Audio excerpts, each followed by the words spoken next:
저도 처음에는 부자가 되려면 라면만 먹고 살아야 되는 줄 알았어요. 모든 컨텐츠들이 본능을 거슬러야, 현재보단 미래에 충실해야 부자가 될 수 있다고들 말하니까요. 근데 그렇게 해서 어느 정도의 부를 이뤄도 또 이런 의심이 생겨요. 아파트는 깔고 앉아있는 건데 내 돈이 맞아? 주식은 한번 망하면 끝인데 나중에 끝까지 괜찮을까? 이런 생각들이 들고 나면 그냥 현재를 즐기는 게 좋지 않을까? 라는 식으로 돌아가게 되어 있거든요. 이 이야기 너무 공감되지 않으시나요? 이게 사실 평범한 사람이 부자 되기 힘든 이유인 것 같긴 하거든요. 그 어려움에도 불구하고 부자가 되고 싶은 여러분들을 위해 준비했습니다. 평범한 사람이 부자가 되기 위해서 꼭 가져야 되는 생각 설명해 드릴 거고요. 쉬운 이야기긴 한데요. 이야기 들어보시고 궁금하신 것들은 댓글로 남겨주세요. 질문에 대한 답변은 그 영상이 올라가고 일주일 동안만 드리니까요. 이전 영상을 보시고 질문을 남기시기보다는 제 최신 영상을 확인하시고 거기에 질문을 남겨주시면 좋겠습니다. 자, 시작합니다. 첫 번째, 부자가 되기 어려운 이유는 본인이 본인을 모르기 때문입니다. 투자를 처음 시작한다고 하면 살펴보는 게 주식 혹은 부동산이잖아요. 근데 저는 이거를 모든 사람이 둘 다 할 수 있다고 생각하진 않아요. 뭐 역량이 뛰어나신 분들이야 다 하시겠지만 보통은 자기 성향에 맞춰서 하나를 먼저 할 수밖에 없거든요. 주식 같은 경우는 모두 공정한 투자를 할 수 있다는 장점이 있어요. 자산에 서열이 있지 않기 때문에 돈이 많다고 더 높은 수익률을 낸다라든지 돈이 많은 사람이 더 좋은 자산을 살 수 있는 구조가 아니기 때문이죠. 내가 예산이 적건 많건 간에 좋은 기업을 찾아낼 수 있으면, 좋은 모멘텀을 찾아낼 수 있으면 당연히 성과를 낼 수가 있습니다. 또한 상승률도 상당히 크고 제한이 없기 때문에 적은 돈으로 해도 유의미한 결과를 낼 수가 있는 거죠. 단점은 빠른 가격 변화가 있고요. 내가 투자하는 방식에 따라서 실시간으로 봐야 되는 경우도 있기 때문에 본업에 집중할 시간이 필요하신 분들께서는 하기 어려운 경우가 있고요. 그 다음에 바닥이 무제한이다. 그러니까 떨어지는 게 정말 한도 끝도 없을 수 있거든요. 특히나 저 같은 경우에는 주식 투자를 하는 방식이 제가 갖고 있는 자산이 마이너스 30, 40, 50, 심지어 60%까지 가는 경우도 있거든요. 그래서 이런 하락에 대해 민감하시고 멘탈적으로 견디기 어려우신 분들은 주식 투자를 하기가 좀 어렵다라고 생각이 들어요. 한편 아파트는 가격의 변동성이 그렇게 크지 않잖아요. 그래서 안정적인 느낌이 있고 웬만큼 좋은 걸 선택하면 속도의 차이가 있을 뿐 장기적으로는 우상향을 하잖아요. 그래서 좋고 또 돈이 많으면 더 좋아요. 왜냐면 돈이 많으면 아무 타이밍에나 사도 되니까, 대출의 영향을 크게 받지 않으니까 그런 사람들이 투자하기가 좋고, 또 서열제기 때문에 비싼 게 더 비싸질 확률이 높은 그런 자산이라서 어느 정도 여유가 있으신 분들이 하기 좋죠. 단점은 저가 아파트 중에 승부를 보려면은 구매하는 타이밍도 중요하고요. 되게 미리 살 수 있어야 되고요. 파는 타이밍도 되게 짧아요. 투자하기 어려운 부분이 있습니다. 그럼 이제 내 스스로를 알면은 뭐부터 해야 할지 알 수가 있는 거죠. 조금 위험한 투자도 괜찮고 하락 구간도 잘 견딜 수 있는 사람이라면 사실 이 투자가 맞을 수도 있는 거고요. 한편 그런 리스크보다는 조금 더 확실한 걸 선호하시는 분들이라든지 본업에 좀 집중할 시간이 필요하신 분들, 별도로 자산을 공부하기 어려우신 분들은 이쪽이 나을 수가 있는 거겠죠. 내가 부담 없이 할 수 있는 게 뭔지를 알아야 됩니다. 그리고 그 부담이 없다의 기준은 같은 금액으로 투자할 때로 보셔야 돼요. 주식을 쉽게 보시는 분들이 많은 이유는 이거 하나입니다. 주식에는 한 몇천만 원만 투자를 하고 부동산에는 막 몇억, 몇십억씩 투자를 하시는 분들은 주식이 쉽다고 말하겠죠. 하지만 똑같은 금액으로 투자를 한다고 했을 때, 그리고 똑같이 레버리지를 받을 수도 없지만 대출을 받아서 투자를 한다고 했을 때 어떤 게 부담이 없는지를 스스로 아셔야 현명한 투자 방법을 선택해서 부자가 되실 확률이 높아질 수 있습니다. 반대로 이걸 모르면 자꾸 실수를 하겠죠. 나는 멘탈이 약하기 때문에 주식이 하락하면 손절해버리는 사람이라서 주식을 하면 안 되는데 주식을 한다라든지, 아니면 내가 가진 자산이 작은데 내 집 마련이 무조건 좋다고 하고 다른 사람들이 오른 걸로 가지고 기뻐하니까 뒤늦게 참여한다든지, 이런 실수가 반복되면 평범한 사람은 절대 부자가 될 수 없습니다. 반대로 지나치게 주저하는 것도 문제입니다. 이건 제가 다른 유튜브에서 봤던 내용을 정리한 건데요. 영국에 석유를 뽑아내는 시설에 불이 붙은 거예요. 이 사고로 100명이 넘는 분들이 돌아가셨는데요. 그 중에 한 분은 살아남으셨대요. 그 이유는 리스크를 감당했기 때문이라고 합니다. 가만히 있으면 확정적인 죽음, 화재로 인한 죽음을 맞이할 수밖에 없는 거고요. 그렇다고 물에 뛰어들어도 죽을 확률은 상당히 높죠. 하지만 물에 뛰어들었을 때는 그 리스크를 감내하면 살아남을 확률이 있기는 있었거든요. 그래서 주저하지 않고 과감하게 뛰어들었던 그 한 사람만 살아남은 겁니다. 사실 투자도 마찬가지예요. 내 집 마련, 주식 투자로 기대하는 수익이 어느 정도 되시나요? 보통 못해도 10억을 기대하신다고 하더라고요. 근데 이 10억이란 돈은 진짜 절박해야, 어떤 목숨을 구할 만큼의 절박함이 있어야 얻을 수 있는 돈이에요. 생각해보세요. 10억이 있으면 기본적인 세팅만 잘하면 평생 300씩 쓰면서 먹고 살 수 있는 그런 돈이거든요. 그런 걸 얻으려고 하는데 절박하지도 않고 리스크도 감내하지 않는다? 말이 안 되는 거거든요. 리스크가 싫으면 10억을 포기하면 돼요. 근데 리스크를 감당하는 투자를 하지 않고 10억을 어떻게 모으실 거냐? 라고 물어보면 어떤 생각도 나지 않으실 겁니다. 그래서 투자를 해서 내가 뭔가 얻기로 결심을 했으면요, 과감하게 리스크 테이킹을 하셔야 되고, 실수할 수 있고 실패할 수 있고 피해를 볼 수도 있지만 주저하지 말고 움직이셔야 됩니다. 완벽한 타이밍은 없고요. 있어도 어차피 알 수가 없어요. 그걸 내가 알 수 있는 사람이라면 평생 선택을 매번 상위 1% 수준으로 했어야 되거든요. 근데 내 인생을 돌아봤을 때 좀 냉정하게 말해서 그런 삶을 살고 있냐는 거죠. 평소에 그런 적이 한 번도 없었는데 갑자기 준비도 안 된 투자에서 상위 1%의 선택을 할 수 있다? 말도 안 되는 겁니다. 그래서 원하는 게 있으면 결단과 실행을 반드시 하시는 걸 전 추천드립니다. 이걸 하지 않으면 평범한 사람이 부자가 될 수 있는 방법은 없습니다. 맨날 자동차 할부, 핸드백 할부하고 있지 않으신가요? 전세 대출 받고 있잖아요. 솔직히 현금 100% 아니잖아요. 그건 왜 겁내지 않고 받는 거죠? 한번 생각해 보시면 좋겠습니다. 그 다음 결심까지는 하고 할 수 있는 것부터 차근차근 하지 않는 것도 문제예요. 내 집 마련 지금 늦었다 라는 이야기를 들으면 사람들은 그냥 당장 모은 돈 얼마 그리고 지금 할 수 있는 대출로 그냥 이렇게 막 조립을 해요. 뭘 할 수 있는지. 근데 지금 해야 되는 거는 차근차근 선택을 해야 돼요. 뭘 할 수 있는지 파악을 해야 돼요. 아쉬운 대로 매수하고 그냥 지금 거 아쉽지만 사고 갈아타기 플랜을 잘 만들어가지고 나중에 어떻게 해보자. 혹은 시세 상승은 기대하기 어렵지만 다른 의미는 없을지. 그러니까 뭐 제가 얘기했던 뭐 현금 가치 하락을 해지하는 것만으로도 혹은 전월세 비용을 아끼는 것만으로도 충분할지 않을지라는 관점 정리를 좀 하셔야 되고요. 아니면 이번에 포기를 하고 월 현금 흐름을 어떻게 늘릴지, 어떻게 더 저축할지, 그리고 그거를 내가 내 집 사지 않은 동안 어떻게 불릴지를 고민하고 다음 계획을 세워서 실행하는 게 맞거든요. 근데 최악의 경우가 뭐냐면 임장이랑 부동산은 열심히 다니고 고민만 하다가 매주 미뤄요. 아 여기 좀 아쉬운데 미루고, 여기 갔더니 사람이 너무 많아서 내가 이거 못 잡겠는데 미루고. 그래서 이렇게 빨리 선택을 해야 하는 상승장 안에서 1주, 2주, 3주 계속 밀리면서 살 수 있는 게 줄어들고 결국 좌절해서 내 집 마련 못하고, 그러면 이제 다음 기회를 노려야 되니까 근데 뭘 해야겠다는 계획은 없으니까 기도 메타. 그래서 하락론자가 돼가지고 지금 아파트 가격 잘못됐다, 떨어질 거다, 이런 멍청한 사람이 되는 겁니다. 내가 할 수 있는 걸 차근차근 하나씩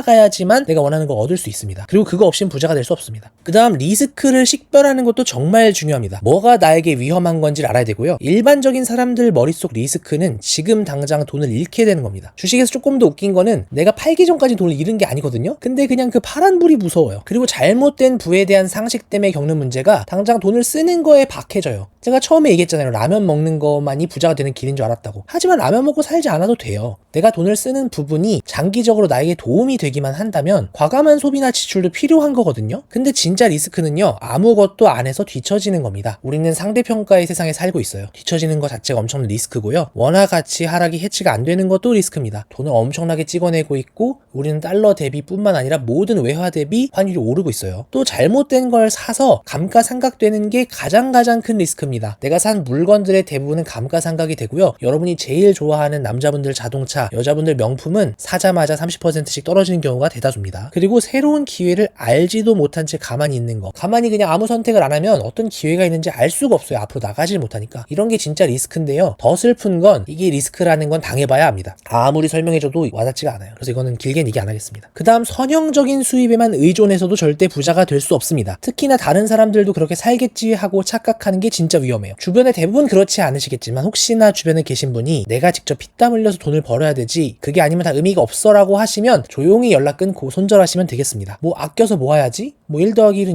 2니까? 이런 생각이 왜 그렇게 생각하지 모르겠어요. 뭐 노동의 진정성을 챙기면 뭐 누가 뭐 상이라도 주나요? 제가 월급이란 표현을 맨날 안 쓰고 월 수입이란 표현도 안 쓰고 월 현금 이름이라는 발음도 안 되는 이 표현을 고집하는 이유가 있어요. 내가 쉬는 시간에도 돈을 벌 수 있는 방법을 찾아야 돼요. 왜냐? 자본주의 세계에서는 돈 많은 놈이 센 놈인데 그 센 놈들이 그렇게 하고 있어요. 그럼 내가 지금도 약한데 얘네를 뭐 이기지도 못해요. 그러니까 얘네의 견주는 어느 정도의 수준도 못 가요. 그렇지만은 그래도 기본값은 해가지고 먹고 살려고 하면 그 방법론을 더 극한으로 이들보다 활용할 수 있어야 되거든요. 그래서 주식에서건 부동산에서건 처음에는 시세 차익을 만드는 투자를 했다고 하면 나중에는 내가 쉬는 동안에도 현금 흐름을 만들어줄 수 있는 그런 방법을 계속 찾아야 됩니다. 나는 한 명밖에 없고요. 여전히 생산 수단 중에 가장 중요한 건 인간의 머리이기 때문에 이 머리를 내가 두 개로 만들 수 없잖아요. 물론 이제 AI가 이제 두 번째 뇌가 되어주고 있는 느낌이긴 하지만 그건 부족하잖아요. 그렇기 때문에 내가 쉬는 동안에도 돈이 벌리는 방법을 찾는 게 중요합니다. 그래서 어쩌면 부자가 된 사람들이 막 유튜브 하고 이런 거 하는 이유가 다른 여러 가지 목적도 있겠지만 이 작업에 좀 더 충실하려고 하는 것도 있는 것 같아요. 실제 제 주변에 많지는 않지만 파이어 하신 분들이 계신데요. 이분들도 가만히 보면 파이어를 했지만 쓸 수 있는 현금엔 제한이 있어요. 왜냐면은 이게 자산으로 들어가 있는 돈들이 많기 때문에 이걸 더 써버리면 자산을 팔아버려야 되기 때문에 이 에코시스템이 무너지는 거예요. 한 달에 쓸 수 있는 돈을 더 늘리고 풍요로운 삶을 가져가기 위해서는 그렇게 힘든 일은 아니지만 계속 내가 쉬는 동안에도 돈을 벌 수 있는 수단이 필요하고요. 그게 유튜브이기 때문에, 그게 SNS이기 때문에 하시는 분들이 많은 것 같아요. 부자들이 뭘 하는지를 되게 관심을 갖고 있어야 돼요. 자본주의 사회는 슬프지만 돈이 힘이고요. 돈이 에너지고요. 돈이 권력입니다. 그래서 그걸 부정하면 절대 부자가 될 수 없어요. 사실은 이 이야기를 하고 싶어서 오늘 영상을 만들었습니다. 오늘도 고정 댓글 확인해 보시면 이런 잔혹한 자본주의 사회를 어떻게 살아가야 되는지 답을 남겨놨으니까 꼭 확인해 보세요. 좋아요, 구독 부탁드립니다. 감사합니다.